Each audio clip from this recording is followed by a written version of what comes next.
Salam, salam, outsider, le débrief commence maintenant. C'est ce Barça-là qui va aller battre le Bayern Munich. C'est qu'à un moment donné, je dis bien, il faut commencer à nous respecter. Je dis bien, il faut commencer à nous respecter. On va commencer par Xavi. Xavi, depuis qu'il est arrivé, il est conscient du fait que son effectif n'est pas prêt. Il sait que son effectif n'est pas prêt. On l'appelle Cher Baraka Xavi parce qu'on sait que juste depuis qu'il est arrivé, il a de la chance. Il a des fois de la chance. Cette équipe-là a réussi à s'en sortir. Mais en termes de football en tant que tel, collectivement parlant, on sait qu'il y a des choses qui manquent encore. Individuellement, on a vu des joueurs qui sont très intéressants. Donc du coup, je prends tout cela et je me dis, cette semaine, le Barça joue face au Bayern. Tu joues face au Bayern, tu dois battre le Bayern, je dis bien chez eux. Tu sais que tes meilleurs joueurs, c'est qui? C'est Memphis Depay, c'est Ousmane Dembélé, c'est les jeunes au milieu de terrain, c'est Sergio Busquets, c'est Gérard Piqué, etc. Je regarde cette équipe-là et je me dis, pourquoi Xavi il arrive face au Real Betis, il me met Frenkie sur le banc et Ousmane sur le banc? Alors que Ousmane Dembélé, même si on est d'accord sur le fait qu'il y a des problèmes de contrat, il veut renouveler, il ne veut pas renouveler. Pour le moment, s'il y a une chose qui est certaine, c'est que le boy, il peut jouer, il est chaud. Vous devez jouer le Bayern, vous devez gagner. Mais que fait Dembélé sur le banc? Franchement, en fait, moi, j'ai envie que Xavi, il me justifie cela. Que le staff médical du Barça me dise qu'Ansu Fati ne peut pas jouer. Qu'Ansu ne jouera pas jusqu'à la fin de l'année. Qu'Ansu doit se reposer. On est d'accord par rapport à cela. C'est vrai, il faut avoir de la prudence parce que le petit, il est jeune et on a vu qu'il est quand même un peu fragile. Tout ça, on est d'accord. Mais Ousmane, sincèrement, toute honnêteté, à part arriver en retard, à part arriver en retard, je dis bien, au dîner de l'équipe, à part arriver en retard aux entraînements, mais qu'est-ce qui justifie aujourd'hui que Dembélé il soit sur le banc? Ça ne peut pas être une sanction par rapport au fait qu'il ne veuille pas renouveler, parce qu'aujourd'hui c'est un des seuls joueurs qui offensivement peut dynamiter ton attaque. Donc le Barça il joue face au Betis Séville, à 3 jours, 4 jours de jouer face au Bayern Munich, et Xavi il prend ses meilleurs joueurs, il les met sur le banc. En termes de cohésion d'équipe, que veux-tu construire? Que veux-tu construire franchement? Vous savez déjà que les Bavarois, eux, dans leur tête, ils sont motivés de base. Doublement motivés parce que Lewandowski n'a pas eu le ballon d'or. Triplement motivés parce que c'est un boy du Barça, Messi, qui a eu le ballon d'or. Quadruplement motivés parce que Thomas Müller, encore une fois, il a ouvert sa bouche. On va être très sérieux en toute honnêteté. Ce qui attend le Barça à Munich, ça risque d'être très compliqué. Et aujourd'hui, j'en veux à Xavi. Parce que ce match-là, en tant que tel, il y avait peut-être un moyen d'aller le gagner, de prendre de la confiance. Et Xavi est venu, et à mon humble avis sincèrement, en termes de choix de joueurs, pas en termes tactiques, mais en termes de choix de joueurs, il s'est foiré. Tactiquement parlant, ce que Xavi a essayé de mettre en place, c'était intéressant. On a vu aujourd'hui quand même un Barça sur le terrain qui faisait circuler le ballon de manière intelligente. On a vu aujourd'hui Nico, Gavi, les deux en tant que tels, avant la sortie de Gavi, qui étaient très intéressants dans les demi-espaces. Pourquoi? Parce que c'est des boys qui sont capables de se retourner, d'orienter le jeu. Mais au-delà de cela, ils ont l'intelligence de jeu aujourd'hui, à la perte du ballon, d'être les premiers au pressing. Donc du coup, tu te rends compte en tant que tel, et même avant même que les gars du Betis veuillent sortir, ils sont les premiers au pressing. Donc tu te rends compte en tant que tel que le Barça, le système de jeu, il est clair,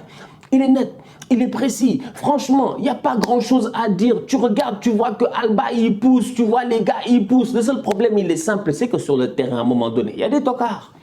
Il y a des tocards. Memphis Depay, c'est une déception totale. Parce qu'aujourd'hui, Memphis Depay, pour deux choses, moi, je lui en veux. La première, c'est son implication personnelle. Memphis Depay, j'ai l'impression qu'il est en dépression. C'est quoi son problème? C'est quoi son problème? C'est un attaquant, il est sur le terrain. On lui demande de jouer en tant que faux neuf. On lui demande de coller les défenseurs, de temps en temps d'essayer de quitter les défenseurs, de redescendre, de combiner, de faire des courses, d'avoir du mouvement et surtout, je dis bien, d'être à la finition, d'être à la réception des centres. Mais Memphis Depay, je suis désolé, il est sur le terrain aujourd'hui, mais il ne faut rien.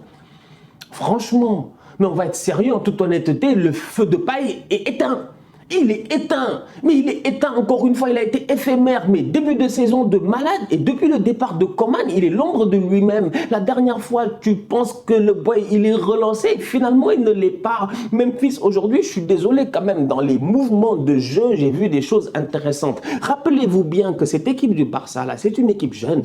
Des Nico, des Gavi, des Abdé, des Coutinho, des gars qui, franchement, en toute honnêteté, ne sont pas sérieux. C'est une équipe qui, en valeur en tant que elle a moins d'expérience que la plupart des équipes en Liga. Elle a même moins d'expérience quand même aujourd'hui, j'ai envie de dire, que le Real Betis. Mais à un moment donné, si ton attaquant, ton numéro 9 n'est pas capable de concrétiser, d'être décisif, quand on le met en condition d'être décisif, tu veux faire quoi?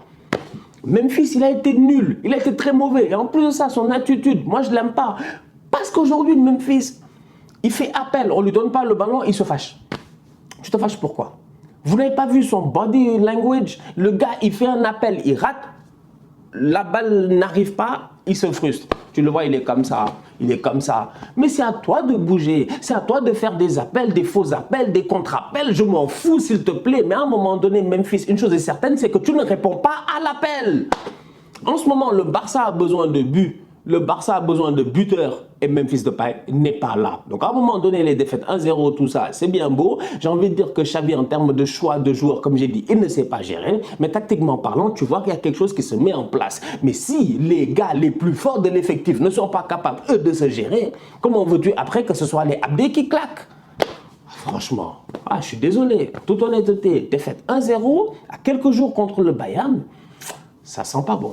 La vulnérabilité des Catalans sur les contre-attaques est inquiétante parce que vous savez très bien que les Kingsley Coman, les Gnabry, comment ils s'appellent, les Alphonso Davies, c'est-à-dire que là-bas c'est une équipe d'ailier, c'est une équipe de latéral, là-bas c'est une équipe, je dis bien, de sprinteurs, ça fait que courir au Bayern, c'est-à-dire qu'aujourd'hui, si c'est des Juanmi et des Théo qui t'ont traumatisé, mais tu penses que les Gnabry et les Coman et les Alfonso, ils vont faire comment avec toi? C'est-à-dire qu'aujourd'hui, on va être très sérieux, Araujo fait un excellent match. À mon humble avis, Araujo, c'est un top défenseur. Clause libératoire à 200 millions. Attention, un club de première ligue va venir le chercher. Je vous dis, Araujo, moi, je le vois aller. Je dis, le boy là, c'est archétype première ligue. Lui, il ne doit pas être en Liga. Il doit pas être en Liga. Il doit être en première ligue. Mais je te dis, lui, c'est un guerrier. Lui, il est dans le fighting. Il est intense. Il a du volume de jeu. Araujo, c'est le genre de boy que tu as envie d'avoir. Tu t'imagines une défense centrale, Gabriel Araujo? Oh là là. Bon, ça n'arrivera jamais. Mais quand même, I was just dreaming. Je me dis, imagine, Manchester peut se pencher dessus, Chelsea peut se pencher dessus, s'ils le vendent peut-être Rudiger au Real. Bref, alors franchement, j'ai dit 200 millions, vous ferez mieux d'augmenter sa clause libératoire parce que le boy, c'est un top player. L'Anglais, aujourd'hui, il fait un match correct. Alba, il est intéressant offensivement. Cependant, défensivement, à chaque fois, vous étiez vulnérable. Et c'est pas normal. Il va falloir que Xavi trouve un moyen, c'est pas normal.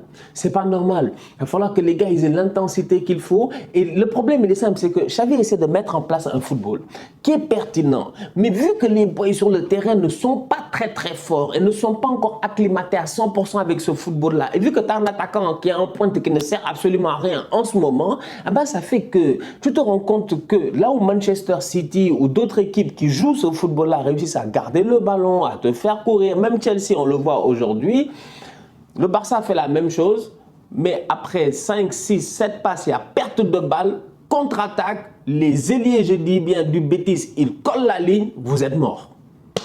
Et c'est arrivé plusieurs fois aujourd'hui, franchement.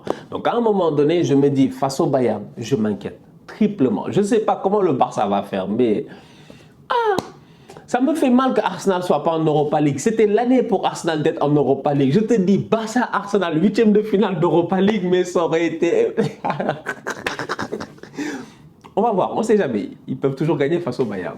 La famille, on se capte très bientôt pour un nouveau débrief. D'ici là, on continue à liker, on continue à partager, on s'abonne, on est ensemble, on reste en santé. Tout ça, outside.